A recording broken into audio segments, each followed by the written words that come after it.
আসসালামু আলাইকুম এভরিওয়ান। প্রতি বছর আমাদের ডিপার্টমেন্টে ইফতারের আয়োজন করা হয়, কিন্তু এবার কোনো কারণে সবাই মিলে টাইমিংটা খুব একটা মিলতেছিল না, যার কারণে ইভিনিং শিফটে আমরা ছোটোখাটো একটা আয়োজন করে নিলাম। সবাই চাচ্ছিল আমি নুডলস রান্না করি। সবাই আমার হাতের নুডলস মোটামুটি একটু পছন্দ করে। আমি নুডলস এবং ডিম চপ এবং আলুর চপ বানিয়ে নিলাম। এভাবে করে আমি ম্যাশ করে নিয়েছি আলুগুলো। দেন এখানে ধনিয়া পাতা, পেঁয়াজ, কাঁচামরিচ, গাজর সব কিছু কেটে নিয়েছি।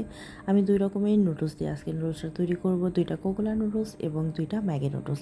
দেন আমি ডিমগুলো ভালোভাবে আলু দিয়ে কাভার করে নিলাম এবং আলাদাভাবে কয়েকটা আলুর চপ বানালাম।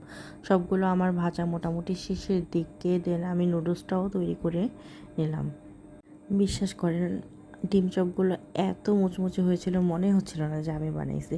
এদিকে আমার নুডলস অলরেডি রান্না শেষ। দেন আমি চলে গেলাম হসপিটালে যাওয়ার পর এক একজন এক একটা দায়িত্ব পালন করলো। এখানে বর্ষা আপু আর খালেদা পালন করলো শরবত বানানোর জন্য।